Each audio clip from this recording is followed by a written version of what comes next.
Alors, nous allons commencer un nouveau livre. J'ai choisi L'étrange cas de Dr. Jekyll et Mr. Hyde. Chapitre qui s'intitule Histoire de la porte. Monsieur Utterson, le juriste, était un homme d'une rude physionomie qui n'éclairait jamais un sourire, froid, insuffisant et embarrassé dans le discours, à rebours dans les sentiments, maigre, long, poussiéreux, triste et cependant de quelque façon chérissable. Aux rencontres d'amis et quand le vin était à son goût, quelque chose d'éminent, humain se signalait dans son œil, quelque chose en vérité qui ne trouvait jamais le chemin de ses propos, mais qui s'exprimait non seulement dans ses silencieux symboles du visage de l'après-dîner, mais plus souvent et plus bruyamment dans les actes de sa vie. Il était austère avec lui-même, buvait du gin quand il était seul, afin de mortifier un goût pour les crus, et bien qu'il appréciât le théâtre, n'en avait pas passé les portes d'un depuis 20 ans. Mais il avait une tolérance approuvée pour les autres, s'étonnant quelquefois, presque avec envie, de la haute pression d'esprit impliquée dans les méfaits et en toute extrémité, incliné à aider plutôt qu'à reprendre. « J'incline vers l'hérésie de Caïn, disait-il baroquement. Je laisse mon frère aller au diable à sa propre manière. Dans ce caractère, c'était fréquemment son lot d'être la dernière connaissance honorable et la dernière bonne influence dans la vie des hommes qui sombraient. Et c'est à cela, aussi longtemps qu'il fréquentait son cabinet, il ne marquait jamais l'ombre d'un changement dans son comportement. Sans doute la prouesse était facile à M. Utterson, car il était, pour le mieux, peu démonstratif, et même ses amitiés semblaient fondées sur une bonne nature d'une catholicité similaire. C'est la marque d'un homme modeste d'accepter le cercle de ses amis tout près des mains de l'opportunité. Et c'était là la façon du juriste. Ses amis étaient ceux de son propre sang ou ceux qu'il avait connus le plus longtemps. Ses affections, comme le lierre, étaient le fruit du temps. Elles n'impliquaient pas d'aptitude dans l'objet. De là, sans doute, le lien qui l'unissait à M. Richard Enfield, son parent éloigné, l'homme bien connu par la ville. C'était un os à ronger pour beaucoup, ce que ces deux-là pouvaient voir l'un en l'autre ou quel sujet ils pouvaient trouver en commun. Il était rapporté par ceux qui les rencontraient dans leurs promenades dominicales qu'ils ne disaient rien, semblaient singulièrement ternes et saluaient avec un soulagement évident l'apparition d'un ami.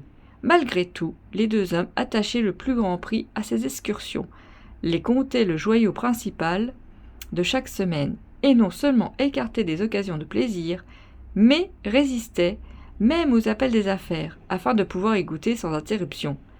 Il arriva lors d'une de ces sorties que leur chemin les menât par une ruelle dans un quartier actif de Londres. La rue était petite et ce que l'on appelle tranquille, mais elle charriait un commerce florissant en semaine.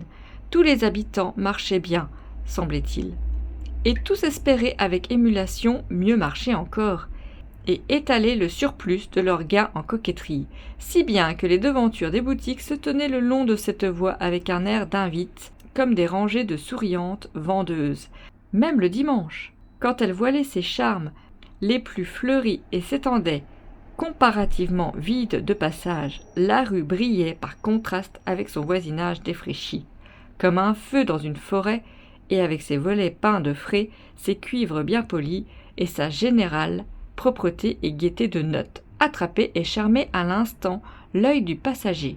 À deux portes d'un coin, à main gauche, en allant vers l'est, l'alignement était rompu par l'entrée d'une cour, et juste à ce point un certain bloc de bâtiment sinistre poussait son pignon sur la rue. Il était haut de 2 étages, ne montrait aucune fenêtre, rien qu'une porte à l'étage inférieur et un front aveugle de murs décolorés au supérieur, et offrait dans chaque trait les marques d'une négligence sordide et prolongée. La porte, qui n'était équipée ni de sonnette ni de heurtoir, était cloquée et déteinte. Des rôdeurs s'avachissaient dans le renfoncement et frottaient des allumettes sur les panneaux. Des enfants tenaient boutique sur le seuil. L'écolier avait essayé son couteau sur les moulures, et depuis près d'une génération, personne n'était paru pour chasser ses visiteurs de hasard ou pour réparer leurs ravages. Monsieur Enfield et le juriste étaient de l'autre côté de la ruelle, mais lorsqu'ils arrivèrent à hauteur de l'entrée, le premier leva sa canne et indiqua « Avez-vous jamais remarqué cette porte » demanda-t-il, et quand son compagnon eut répondu par l'affirmatif, Elle est rattachée dans mon esprit, ajouta-t-il, à une histoire très bizarre. Vraiment ? Dit M. Utterson avec un léger changement de voix. Et quelle est-elle ? Eh bien, c'était comme ça, repartit M. Enfield. Je revenais de quelque endroit au bout du monde, vers 3 heures d'un noir matin d'hiver, et mon chemin s'étendait à travers une partie de la ville, où il n'y avait littéralement rien à voir, que des réverbères, rue après rue, et tous les gens endormis, rue après rue, tout éclairé comme une procession et tout aussi vide qu'une église, tant qu'à la fin j'entrai dans cet état d'esprit où un homme écoute et commence à aspirer à la vue d'un agent de police. Soudain, je vis 2 formes, l'une d'un petit homme qui clopinait vers l'est d'une bonne marche, et l'autre une fillette de peut-être 8 ou 10 ans, qui courait aussi fort qu'elle en était capable, par une rue transversale. Eh bien, monsieur, les 2 se tamponnèrent assez naturellement au coin. Et alors vint l'horrible partie de la chose, car l'homme passa calmement sur le corps de l'enfant et la laissa hurlante à terre. Ça ne semble rien à entendre, mais c'était infernal à voir. Ça n'était pas pareil à un homme, c'était pareil à quelque damné jagarnaut. Je poussai un holà à vue, pris mes jambes à mon cou, agrippai mon gentleman et le ramenai où il avait déjà tout à fait un groupe autour de l'enfant hurlante. Il était parfaitement de sang-froid et il ne fit aucune résistance, mais me donna un regard si laid qu'il me ramena la sueur comme de courir. Les gens qui s'étaient produits étaient la propre famille de la fillette, et assez tôt le docteur qu'elle avait été envoyé chercher fit son apparition. Eh bien, l'enfant n'en était pas pourtant plus mal, davantage effrayé, d'après le carabin, et vous auriez pu supposer que ça en resterait là. Mais il y avait une circonstance curieuse. J'avais pris en dégoût mon gentleman à première vue, tout comme la famille de l'enfant, ce qui était seulement naturel, mais le cas du docteur fut ce qui me frappa. C'était l'apothicaire routinier ordinaire, sans âge ni couleur particulier, avec un fort accent d'Édimbourg et émotif à peu près autant qu'une cornemuse. Eh bien, monsieur, il était comme nous autres. Chaque fois qu'il regardait mon prisonnier, je voyais que Carabin devenait pâle et blanc du désir de le tuer. Je savais ce qui était dans sa pensée, tout comme il savait ce qui était dans la mienne. Et tuer étant hors de question, nous fîmes le mieux après. Nous racontâmes à cet homme que nous pouvions faire et ferions un tel scandale de ceci, à faire abominer son nom d'un bout de Londres à l'autre. S'il avait aucun ami ou aucun crédit, nous nous chargerions de lui faire perdre. Et tout ce temps, comme nous tirions à boulet rouge, nous tenions les femmes écartées de lui du mieux que nous pouvions, car elles étaient aussi déchaînées que des harpies.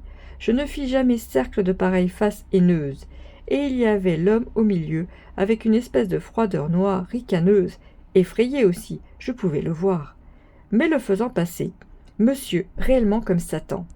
Si vous choisissez de tirer profit de cet accident, dit-il, je suis naturellement sans ressources. Aucun gentleman qui ne souhaite éviter une scène, dit-il. Donnez votre chiffre.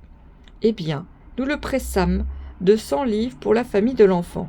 Il aurait clairement aimé se rebiffer, mais il y avait quelque chose dans notre lot qui signifiait du vilain, et à la fin, il cala. Ensuite, il s'agissait de se procurer l'argent, et où croyez-vous qu'il nous entraîna, sinon à cet endroit avec la porte. Tira vite une clé, entra et revint bientôt avec la substance de 10 livres en or et d'un chèque pour le solde sur Coutts. Tiré, payable au porteur et signé d'un nom que je ne peux pas mentionner, bien que ce soit l'un des points de mon histoire. Mais c'était un nom du moins très bien connu et souvent imprimé. Le chiffre était salé. Mais la signature valait plus que cela. Si seulement elle était véritable, je pris la liberté d'indiquer à mon gentleman que toute l'affaire paraissait apocryphe, et qu'un homme, dans la vie réelle, ne marche pas dans une porte de cave à 4 heures du matin pour en ressortir avec le chèque d'un autre pour près de 100 livres. Mais il était tout à fait facile et ricaneur. « Tranquillisez-vous, dit-il, je resterai avec vous jusqu'à l'ouverture des banques et encaisserai le chèque moi-même. » Ainsi nous partîmes tous, le docteur et le père de l'enfant et notre ami et moi-même, et passâmes le reste de la nuit dans mes appartements. Et le lendemain, quand nous eûmes déjeuné, allâmes au corps à la banque, je remis le chèque moi-même et dis que j'avais toutes les raisons de croire que c'était un faux. Pas le moins du monde, le chèque était véritable. fit M. Utterson. Je vois que vous ressentez comme moi, dit M. Enfield. Oui, c'est une mauvaise histoire, car mon homme était un personnage avec lequel personne ne pourrait avoir affaire. Un homme réellement damnable, et la personne qui tirait le chèque et le choix même des convenances célèbres aussi, et, ce qui le fait pire, un de vos personnages qui font ce qu'on appelle le bien. Chantage, je suppose, un honnête homme payant les yeux de la tête quelques-unes de ses frédaines de jeunesse. La maison du chantage est comment j'appelle cet endroit avec la porte. En conséquence, bien que même cela, savez-vous, soit loin de tout expliquer, ajouta-t-il, avant de tomber avec ces mots dans une veine songeuse. De celui-ci, il fut arraché par M. Utterson, demandant assez subtilement « Et vous ne savez pas si le tireur du chèque habite là ?»« Un lieu tout indiqué, n'est-ce pas ?» repartit M. Enfield. « Mais il m'est arrivé de noter son adresse, il habite quelque place ou autre. »« Et vous n'avez jamais demandé à propos de l'endroit avec la porte ?» dit M. Utterson. « Non, monsieur, j'avais une délicatesse, fut la réponse. Je me tâte très fortement pour demander des questions, cela participe trop du style du jour du jugement. Vous démarrez une question et c'est comme de démarrer une pierre. Vous êtes paisible assis en haut d'une colline et la pierre va, en démarrant d'autres, et bientôt quelques affables vieils oiseaux, le dernier auquel vous auriez pensé, est frappé sur la tête dans son propre jardin, de derrière, et la famille doit changer de nom. Non, monsieur, je m'en fais une règle. Plus ça paraît branlé dans la Manche, moins je demande. Une très bonne règle aussi, dit le juriste. Mais j'ai étudié l'endroit par moi-même, continua M. Enfield. Ça semble à peine une maison, il n'y a pas d'autre porte et personne n'entre ni ne sort par celle-là que, une fois, à de grands intervalles, le gentleman de mon aventure. Il y a 3 fenêtres regardant sur la cour au premier étage, aucune en bas. Les fenêtres sont toujours fermées, mais elles sont propres. Et puis il y a une cheminée qui fume généralement. Aussi, il faut que quelqu'un vive là, et cependant, ce n'est pas si sûr, car les bâtiments sont si tassés ensemble autour de cette cour qu'il est difficile de dire où l'un finit, où l'autre commence. Le couple marcha encore pendant quelque temps en silence, et puis « Enfield, dit M. Utterson, c'est une bonne règle que la vôtre. »« Oui, je le crois, repartit Enfield. »« Mais malgré tout, continua le juriste, il y a un point que je voudrais demander. Je voudrais demander le nom de cet homme qui a marché sur l'enfant. »« Eh bien, dit M. Enfield, je ne vois pas quel mal cela ferait. C'était un homme du nom de Hyde. »« dit Utterson. Quelle sorte d'homme est-ce à voir ? Il n'est pas facile à décrire. Il y a quelque chose de faux dans son apparence, quelque chose de déplaisant, quelque chose de franchement détestable. Je n'ai jamais vu d'homme qui me déplût ainsi, et cependant, je sais à peine pourquoi. Il doit être déformé quelque part. Il donne un fort sentiment de difformité, quoique je ne pourrais pas spécifier le point. C'est un homme d'apparence extraordinaire, et cependant, je ne peux réellement rien nommer d'insolite. Non, monsieur, je ne sais pas comment le prendre, je ne peux pas le décrire, et ce n'est pas faute de mémoire, car je déclare que je peux le voir en ce moment. M. Utterson à nouveau marcha un peu en silence et évidemment sous le poids d'une réflexion.